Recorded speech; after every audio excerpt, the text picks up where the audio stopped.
আবু মাহজুরা রাদিয়াল্লাহু তাআলা আনহু মক্কার মুয়াজ্জিন, আগে ছিল মুশরিক, পরে হয়েছে মুমিন। উনি কিভাবে মুমিন হইলেন এই ঘটনাটা একটু আপনাদের শোনাতে চাই। তো আপনাদের তো সময় নাই হাতে, হ্যাঁ সময় আছে। অষ্টম হিজরিতে হুনাইনের যুদ্ধে রাসূল সাল্লাল্লাহু আলাইহি ওয়াসাল্লাম ফিরে আসতেছেন মদিনায়। পথিমধ্যে বেলাল রাদিয়াল্লাহু তাআলা আনহু আজান দিচ্ছেন। কি দিচ্ছেন? তো পাশে ছিল মুশরিকদের একটা পল্লী, কিছু মুশরিক তরুণ, কিছু অমুসলিম কিশোর, তারা আজানকে ব্যঙ্গ করতেছে। আমাদের বাংলায় মুখ ভেঙ্গানো বলে আর কি। বেলাল রাদিয়াল্লাহু তাআলা আনহু আজান দিচ্ছেন, ওই বাচ্চাগুলো মুশরিক, তো ওরা আজানকে ব্যঙ্গ করতেছে, বিকৃতি করে ওরাও আজান দিচ্ছে। উদ্দেশ্য হচ্ছে আজানকে নিয়ে ঠাট্টা করা। উদ্দেশ্য কি? ঠাট্টা করা।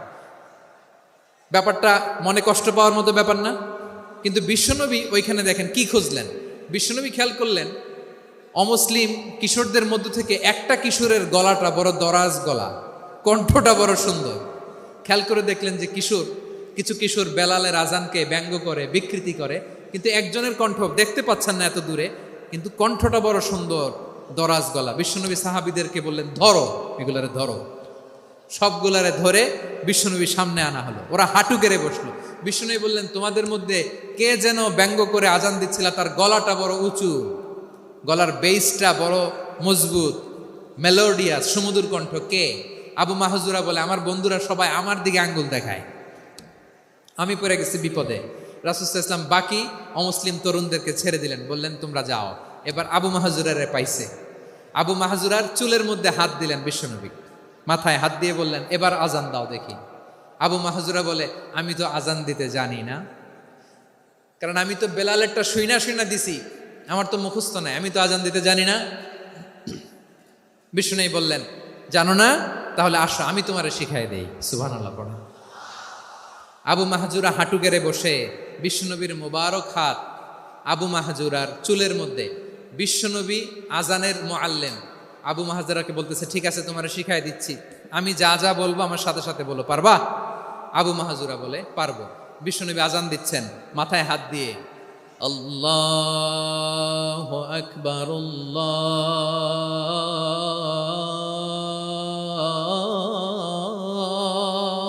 আকবার।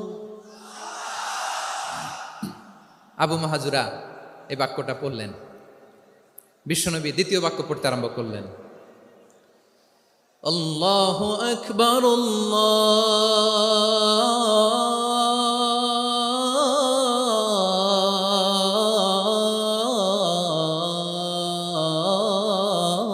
আল্লাহু আকবার। আবু মাহজুরা এই বাক্যটা বললেন। বিশ্বনবী আবু মাহজুরার মাথার মধ্যে হাত দিয়ে তৃতীয় বাক্য বললেন, আশহাদু আল্লা ইলাহা ইল্লাল্লাহ,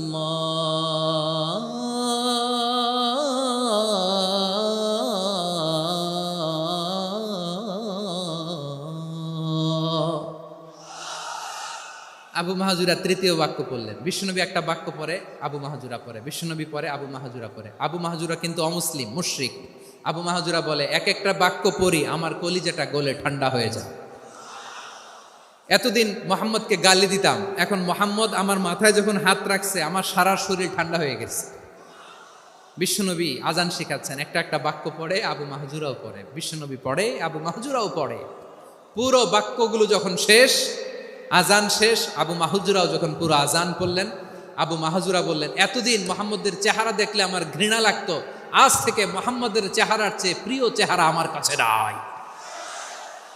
আবু মাহজুরা বললেন, ও মুহাম্মদ, আজানের বাক্য তো আপনি আমারে শেখালেন, এখানেই শেষ করবেন না, আপনি আমারে পড়ায় দেন, লা ইলাহা ইল্লাল্লাহু মুহাম্মাদুর রাসূলুল্লাহ সাল্লাল্লাহু আলাইহি ওয়াসাল্লাম।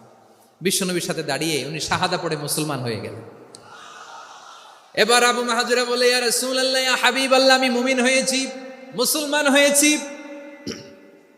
আপনার কাছ থেকে আজান শিখার সৌভাগ্য আমি লাভ করেছি গো নবী। আমার কণ্ঠের বড় তারিফ করেছেন আপনি, আমার আজানকে আপনি পছন্দ করেছেন। একটা জিনিস আপনার কাছে চাই, আপনি আমাকে মক্কার মসজিদুল হারামের মুয়াজ্জিন হিসেবে অ্যাপয়েন্ট করে দে। বিষ্ণু ইসা ইসলাম বললেন, যাও আবু মাহজুরা, আমি তোমাকে পৃথিবীর শ্রেষ্ঠতম মসজিদ মক্কার মসজিদুল হারামের মুয়াজ্জিন হিসেবে অ্যাপয়েন্ট করে দিলাম। দেখছেন কিভাবে ট্যালেন্ট হান্টিং করতে হয়, কিভাবে হিউম্যান রিসোর্স মানব সম্পদকে ব্যবহার করতে হয়। আসছিল আজানকে ভেঙ্গাইতে, আসছিল কেন? আজানকে ব্যঙ্গ করার জন্য, বিকৃত করার জন্য। আজানকে বিকৃত করতে যে ইসলামের সবচেয়ে শ্রেষ্ঠ মসজিদের মুয়াজ্জিন হয়ে গেল। পড়েন সুবহানাল্লাহ। হযরত আবু মাহজুরা রাদিয়াল্লাহু তাআলা আনহু ওনার এই সুললিত কণ্ঠ ব্যবহার করে মসজিদুল হারামে এত সুন্দর করে আল্লাহু আকবার বলে আজান দিতেন। মানুষগুলোর, মুসল্লিগুলোর, মক্কাবাসীর হৃদয়কে তিনি বিগলিত করে দিতেন। মানুষের হৃদয়কে ঠান্ডা হয়ে যেত। শুধু এখানেই শেষ না আমার যশোরের ভাইয়েরা। বিশ্বনবী যখন সাইয়েদনা আবু মাহজুরা রাদিয়াল্লাহু তাআলা আনহুকে আজান শিখাচ্ছিলেন, বলেন তো বিশ্বনবীর হাতটা কোথায় ছিল? আবু মাহজুরার মাথার সামনে, এই চুলের উপরে ছিল। আবু মাহজুরা ওই স্মৃতিটাকে ধারণ করবার জন্য, ওই স্মৃতিকে বহন করার জন্য বিশ্বনবীর মোবারক হাত আবু মাহজুরার কপালের চুলের যেই জায়গায় লেগেছে, মৃত্যুর আগের দিন পর্যন্ত আবু মাহজুরা মাথার ওই চুলে কোনোদিন ছুরি আর কামার লাগায় নাই, সেখানে কেচি লাগায় নাই, চুলের মধ্যে খুর লাগায় নাই। আবু মাহজুরা ডান দিকের চুল কাটতো, বাম দিকের চুল কাটতো, পেছনের চুল কাটতো, সামনের চুল কাটতো না। আবু মাহজুরা রাদিয়াল্লাহু তাআলা আনহুর সামনের চুলগুলো বড় হতে হতে যখন এত বড় হয়ে যায়, তিনি চুলগুলো পেঁচিয়ে মাথার মধ্যে রাখতেন। তারপরে তিনি পাগড়ি পরতেন। সবাই জিজ্ঞেস করতো, আবু মাহজুরা এটা আবার কেমন স্টাইল? দেখতে তোমারে কি বিদঘুটে লাগে, কেমন অড লাগে, কেমন খারাপ দেখা যায়। মক্কায় এমন কোনো মানুষ তো দেখি নাই, ডানে চুল কাটে, বায়ে চুল কাটে, পেছনে চুল কাটে, সামনে কাটে না। ওরে আবু মাহজুরা, কেমন দেখা যায় তোমারে, তুমি সামনের চুল কাটো না কেন? আবু মাহজুরা বলে, আমি হাঁটু গেড়ে পেয়ারা নবীর সামনে বসেছিলাম, আমার এই মাথার চুলের মধ্যে মুবারক হাত লাগিয়ে বিশ্বনবী নিজে আমাকে আজানের প্রতিটা বাক্য শিক্ষা দিয়েছেন। বিশ্বনবীর মোবারক হাত, পবিত্র হাত আমার মাথার চুলের যেই জায়গায় লেগেছে, আমি চাই ওই চুলগুলা নিয়ে আমি আমার কবরের ভিতরে যাব। সাইয়েদনা আবু মাহজুরা রাদিয়াল্লাহু তাআলা আনহু ইন্তেকালের আগের পর্যন্ত মাথার সামনের চুলগুলা কাটে নাই। মাথার সামনের চুল তিনি কাটেন নাই। সুবহানাল্লাহি বিহামদি। কেমন ভালোবাসতেন বিশ্বনবী সাহাবীদেরকে, সাহাবারা কেমন ভালোবাসতেন বিশ্বনবীকে। সামনের চুলগুলো বড় হতে হতে এত বড় ছিল, পেঁচিয়ে রেখে পাগড়ি পরতেন, কাটতেন না। নবীর হাত লেগেছিল। সুবহানাল্লাহ পড়েন। তাহলে what is the lesson, moral of the story কি? মোরাল অফ দ্য স্টোরি হচ্ছে, আসছিল আজানকে ব্যঙ্গ করার জন্য, বিকৃত করার জন্য, হয়ে গেল মসজিদুল হারামের মুয়াজ্জিন। দেখেন বিশ্বনবী একটা খারাপ সিচুয়েশনের মধ্যে থেকে কি ভালো জিনিস বের করে আনলেন। আমি যে শুরুতে বলেছি কিভাবে তিনি হিউম্যান রিসোর্সকে ডেভেলপ করেছেন, ম্যানেজ করেছেন। তিনি যে চৌকস ট্যালেন্ট হান্টার ছিল, দেখেন সবার মধ্যে থেকে এর বাছাই করে মুয়াজ্জিন বানাই দিয়েছেন। সুবহানাল্লাহ পড়েন। তার মানে এই না সবাইরে ধরে ধরে উনি মুয়াজ্জিন বানাইছেন। যার যেই ট্যালেন্ট আছে তাকে ওই কাজে অ্যাসাইন করেছেন। যার যেই প্রতিভা আছে তার প্রতিভাকে ইসলামের কাজে লাগিয়েছেন। সুবহানাল্লাহ পড়েন। যায়েদ বিন সাবিত রাদিয়াল্লাহু তাআলা আনহু নাম শুনেছেন? যশোর কথা বেরোয় না। যদি জিজ্ঞাসা সালমান খানের নাম শুনছেন, সবাই হাত তুলবে, জি হুজুর শুনছি, মানে সব দেখা শেষ। সালমান খান, আমির খান, অমুক খান, সব খান মুখস্থ, কিন্তু যায়েদ বিন সাবিতের নাম মুখস্থ নাই মুসলমানদের। যেই সাহাবী মাথার সামনের চুল কাটে নাই, মসজিদুল হারামের মুয়াজ্জিন বানাইছেন বিশ্বনবী, সাহাবীর নাম কি? খায়া ফেলাইস, স্লোগানের সাথে খায়া ফেলাইস। আবু মাহজুরা। কি নাম? আবু মাহজুরা আল জুমাহি রাদিয়াল্লাহু তাআলা আনহু। এই নামটা আজকে নিয়ে যাইতে হবে যশোর। আবু মাহজুরা রাদিয়াল্লাহু তাআলা আনহু। 2 নম্বরে বলছিলাম যায়েদ বিন সাবিত রাদিয়াল্লাহু তাআলা আনহু। বিশ্বনবী দেখলেন মদিনার এই আনসারী সাহাবী হাইলি ট্যালেন্টেড, ইন্টেলেকচুয়াল, মেরিটোরিয়াস, জ্ঞানের প্রতি তার আকর্ষণ, মারাত্মক আকর্ষণ। বিষ্ণুনবী তাকে দায়িত্ব দিলেন, কোরআন যা নাজিল হয় তুমি লিখো, কাতিবুল ওয়াহি বানায় দিলেন। সুবহানাল্লাহ। যায়েদ বিন সাবেতরে আবার আজান শেখান নাই, কারণ তার মধ্যে বিষ্ণুনবী প্রতিভা দেখেছেন, একাডেমিক প্রতিভা। বিষ্ণুনবীর একাডেমিক প্রজেক্টগুলো তিনি হ্যান্ডেল করতেন। যায়েদ বিন সাবেত ছিল বিষ্ণুনবীর ব্যক্তিগত সচিব। কি ছিল? ব্যক্তিগত সচিব। বোঝেন নাই? বিষ্ণুনবীর ব্যক্তিগত সচিব এবং দুভাষী। ইহুদিরা কিছু লিখে দিলে এটার অর্থ বিষ্ণুনবীরে বুঝায় দিতেন, আবার ইহুদিদের কাছে কিছু লিখতে হলে তিনি লিখে দিতেন। বিষ্ণুনবী একদিন বললেন, ইন্নী ওয়াল্লাহি মা আমানু ইয়াহুদা আলা কিতাব। ইহুদিরা যে চিঠি পাঠায় অর্থ তো বুঝি না, আরেক ইহুদি আইনে অর্থ করা লাগে। আবার ইহুদিদের কাছে কিছু লিখে পাঠাইতে চাইলে আমরা তো লিখতে পারি না, ইহুদিরে দিয়ে লেখা লাগে। ওরা যে পয়রা শোনায় লিখে দেয়, আমি ওদের বিশ্বাস করি না। আমার নিজের একজন লোক দরকার। বিশ্বনবী এই যায়েদ বিন সাবেতকে চুজ করলেন ল্যাঙ্গুয়েজের জন্য। উনি বললেন, যায়েদ, তোমার সফট স্কিলকে ডেভেলপ করতে হবে, তুমি হিব্রু ল্যাঙ্গুয়েজ শিখে ফেলো। যায়েদ বিন সাবেত বলল, বিশ্বনবীর মোটিভেশন আর ইন্সপিরেশন পেয়ে আমি 15 দিনে ইহুদিদের এই হিব্রু ল্যাঙ্গুয়েজ শিখে ফেললাম। শুধু শিখে ফেললাম না, হাত্তা হাদিকতু, even I became master in the language. এই ভাষা আমি পারদর্শী হয়ে গেলাম। এরপরে ইহুদিরা চিঠি লিখে পাঠালে আর কোনো ইহুদি ডাকা লাগতো না, আমি নবীর এটার অর্থ শুনে পরে বুঝায় দিতাম। আবার ইহুদিদের কাছে চিঠি লেখা লাগলে আমি যায়েদ বিন সাবেত চিঠি লিখে দিতাম। সুবহানাল্লাহ। দেখেন, এত সাহাবীর মধ্যে থেকে বিষ্ণুনবীর একাডেমিক প্রজেক্ট, ব্যক্তিগত সচিব, দোভাষী হিসেবে তিনি যায়েদ বিন সাবেতের মতো তরুণকে নির্বাচিত করেছেন। কেমন ট্যালেন্ট হান্টার ছিল আমার নবী। সুবহানাল্লাহ পড়বেন না? বিশ্বনবীর ইন্তেকালের পরে সাইয়েদনা আবু বকর রাদিয়াল্লাহু তাআলা আনহু যখন খলিফা হয়ে আসলেন, কোরআনকে সংকলনের দায়িত্ব দেয়া লাগবে, কোন সাহাবীকে দিবেন? সব সাহাবারা মিলে পরামর্শ করলেন। সাইয়েদনা আবু বকর, ওমর সবাই মিলে এই বিশাল কোরআন সংকলনের গুরু দায়িত্ব বিশ্বনবীর ব্যক্তিগত সচিব, বিশ্বনবীর দুভাষী, বিশ্বনবীর সিলেক্ট করাইলো যায়েদ ইবনে সাবেত রাদিয়াল্লাহু তাআলা আনহুকে দিয়েছে। কোরআনের কবি তো আজকে এখানে রাখে নাই। এই যে আজকের যে কোরআন পড়েন, এটা আগে এরকম ছিল না।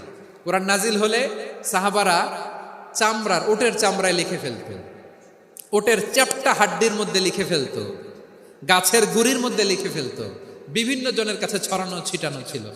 আবু বকর রাদিয়াল্লাহু তাআলা আনহু একসাথে করলেন, পরবর্তীতে উসমান রাদিয়াল্লাহু তাআলা আনহু একসাথে করলেন 114 সূরার। এখন এই মুসহাফ, এই কম্পাইলেশন, এই কপি আমরা পেয়েছি, যার হিউজ কন্ট্রিবিউশন ছিল। এই পুরো কোরআন কম্পাইলেশনের প্রজেক্ট ম্যানেজার ছিল যায়েদ বিন সাবেত রাদিয়াল্লাহু তাআলা। কোরআন কম্পাইলেশনের প্রজেক্ট ম্যানেজার। দেখেন, উনারে মাথায় হাত দিয়ে আজান শিখায় নাই। সুবহানাল্লাহ কইবেন না? তাহলে প্রথম সাহাবী আবু মাহজুরাকে মুয়াজ্জিন বানাইলেন, যায়েদ বিন সাবেতকে ব্যক্তিগত সচিব আর দোভাষী বানালেন, মুসআব ইবনে উমাইর রাদিয়াল্লাহু তাআলা আনহুকে ইসলামের প্রথম অ্যাম্বাসেডর বানালেন। তাহলে তৃতীয় নাম্বার একজন সাহাবীর নাম বলছি, মুসআব ইবনে উমাইর। মুসআব কি নাম? নামটা কেমন লাগে? এই কয়েকজনের ভাল লাগে, বাকিদের ভাল লাগে না? ভাল লাগে? এই এই আর কয়েকটা মিনিট দেওয়া যাবে না আমাকে আল্লাহর রাস্তে? হ্যাঁ, ঠিক আছে। আমি তোমাদেরকে ভালোবাসা দেখাবো, দোয়া করবো যদি চুপ থাকো, একেবারে চুপ, কষ্ট সহ্য করো। বাকিরা যা সওয়াব পাবে তোমরা ডবল পাবা, যেহেতু কষ্ট বেশি, কিন্তু চুপ। 3 নম্বর সাহাবীর নাম মুসআব। এই ধাক্কাধাক্কি কেন? ধাক্কাধাক্কি কেন রে ভাই? না না না, এরকম হইলে আসবো না যশোর, আমি আর আসবো না। হয় পিছনে চলে যাও, নাহলে চুপ, ধাক্কাধাক্কি নেই। 3 নম্বর সাহাবীর নাম মুসআব। কি নাম? He was the first ambassador in Islam. ইসলামের প্রথম ডিপ্লোম্যাট, প্রথম কূটনৈতিক, ইসলামের প্রথম কূটনৈতিক, ইসলামের প্রথম ডিপ্লোম্যাট, প্রথম অ্যাম্বাসেডর মুসআব ইবনে উমাইর। মক্কার তরুণ যুবক, উনি পারফিউম লাগাইলে মানুষ দেখলেই বুঝতো এটা মুসআব লাগাইছে। এমন ড্যাশিং ফেসের ছিল, এমন স্মার্ট ড্যাশিং ফেস, এমন পার্সোনালিটির মানুষ ছিল মুসআব রাদিয়াল্লাহু তাআলা। কারণ যিনি ইসলামের স্পোকম্যান হবেন, মুখপাত্র হবেন, তার স্মার্ট হওয়ার দরকার আছে না নাই? আকাবার প্রথম শপথ যখন হলো, তাদের সাথে বিষ্ণু ইসা ইসলাম মদিনাতে একজন মুখপাত্র পাঠালেন, ডিপ্লোম্যাটকে পাঠালেন, অ্যাম্বাসেডর অফ ইসলাম, তিনি হচ্ছেন মুসআব ইবনে উমাইর। পড়েন সুবহানাল্লাহ। বিশ্বনবী দেখলেন সে অনেক স্মার্ট, তার ডেডিকেশন আছে, সিনসিয়ারিটি আছে, এবং মদিনায় যে আউস খাজরাজ গোত্রের নেতাদের সাথে ডিল করতে হবে, ইহুদিদের সাথে ডিল করতে হবে, ওখানে একজন পাক্কা জানু খেলোয়াড়ের দরকার আছে না নাই? মুসআব ইবনে উমাইর রাদিয়াল্লাহু তাআলা আনহু, ওনাকে বিষ্ণু ইসা ইসলাম চুজ করলেন। এবং বিষ্ণু ইসা ইসলামের এই চুজিংটা, এই সিলেকশনটা এত সুন্দর ছিল, তিনি মদিনাতে যে বিশ্বনবী আসার আগেই মদিনার জমিনকে তিনি উর্বর করে ফেলছেন। প্রতিটা ঘরে ঘরে কালিমার দাওয়াত তিনি পৌঁছায় দিয়েছেন। জুমার বিধান নাজিল হয়েছে, কিন্তু মক্কায় পরিবেশ নাই জুমা পালনের। বিষ্ণু ইসা ইসলাম একজনকে দিয়ে খবর পাঠালেন, যাও মদিনায় মুসাবকে যে বলো, মুসাব তো আমার শিক্ষক, আমার স্পোকম্যান, মদিনাতে যেন তারা জুমা কায়েম করে। বিশ্বনবীর আগেই মুসাব মদিনার মুসলিমদেরকে নিয়ে মদিনায় প্রথম জুমা কায়েম করে ফেলছে। কোন সুবহানাল্লাহ। ডিপ্লোম্যাটদের কেমন হইতে হয়, অ্যাম্বাসেডারের কেমন হইতে হয়, মুসআব রাদিয়াল্লাহু তাআলা আনহুর কাছ থেকে শিখে নাও। মুসআব নামটা কেমন লাগে? যশোর, যাদের সন্তান হবে ছেলে সন্তান, আমার রাস্তায় পাইলে সবাই জিজ্ঞেস করে, হুজুর একটা নাম দেন, আমার ছেলে হবে। যশোরবাসীর জন্য আমি একটা নাম দিয়ে দিলাম, নাম রাখতে হবে মুসআব। কি নাম? নামটা যাদের ভাল লাগে, ছেলে সন্তান অনাগত আসবে, মনে চাইলে নাম রেখে দিবেন মুসআব রাদিয়াল্লাহু তাআলা আনহুর নামে মুসআব। তাহলে মুসআব রাদিয়াল্লাহু তাআলা আনহুকে বিশ্বনবী ল্যাঙ্গুয়েজ শিখান নাই, সফট স্কিল শিখান নাই। যায়েদ রাদিয়াল্লাহু, তিনি হিব্রু ল্যাঙ্গুয়েজ শিখেছেন, সুরিয়ানি শিখেছেন, কিন্তু মুসআবকে তিনি বানিয়েছেন the spokesman of Islam, the first diplomat, the ambassador of Islam. সুবহানাল্লাহ পড়বেন না? আব্দুল্লাহ ইবনে আব্বাস রাদিয়াল্লাহু তাআলা আনহু, বিশ্বনবীর কাজিন, চাচাতো ভাই। আবার মাইমুনা রাদিয়াল্লাহু তাআলা আনহু, মাইমুনা নবীর স্ত্রী, তিনি ছিলেন আব্দুল্লাহর আপন খালা। তো নবীর বউ যদি উনার খালা হয়, নবী তার কি? বুঝে নাই, নবী তার কি? খালু।